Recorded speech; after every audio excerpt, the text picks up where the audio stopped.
Kal Kadosh Erev Tov. This is Mishna Yomi, Masechet Bava Kamma Perek, the 5th chapter, Mishna Vav and Zayin to finish the Perek, Mishna 6 and 7. Mishna Vav comes and it says as follows: Bor shne shutafin. Imagine right now you have a pit which belongs to two different people, so therefore they're partners. Avad alav rishon v'lo kisau. The first one comes and he doesn't cover it. Vashani lo kisau, and also the second one comes, passes by, and he doesn't cover it as well. Hasheni chayav. The second one is obligated for any of the damages because since he should have covered it, that means the first partner, even though he didn't do it, he doesn't have to pay for the responsibility because he gave the cover to the second guy, and therefore the second guy is the one that's now in charge. And therefore, since the second guy didn't cover it, he's going to be the one that held responsible. Kisau rishon. What happens if the first one does cover the pit, the first partner? Second guy comes, also he says, hey, 1 second, I'm coming, and it's revealed. Velo kisau, he doesn't cover it. Hasheni chayav. Again, the second one is obligated to pay. Why? He should have covered it. The first partner, however, does not have to pay because he did cover it properly. Even though later on it became wormy or whatever, but that was unexpected, and therefore he's going to be exempt.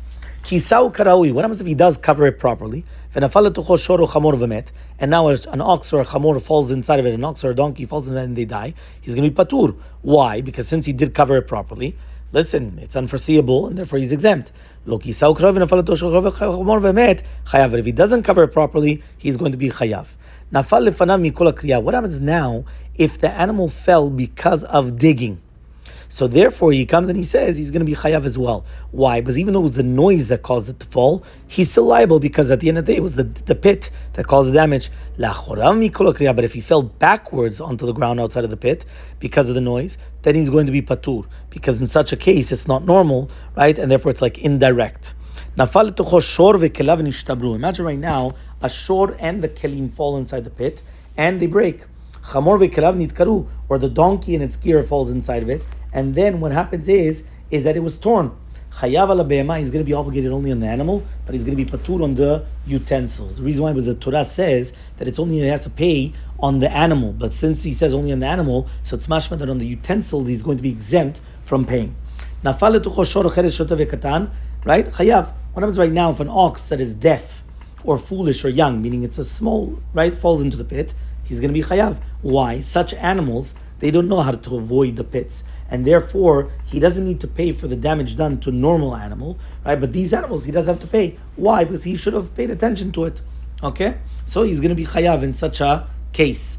The next case he says here is, ben obat, even if it's a young boy or a girl, eved or amar, a male or a female servant, right, that falls in the pit and they die, he's going to be patur. Why? Because again, since the pasuk says he must pay only for the death of the animals, not for a human being, doesn't matter what type of a status that they have, so therefore he's going to be exempt in such a case, right? Again, obviously, if they're going to be injured, he would have to pay, but he were talking about the actual victim, they died.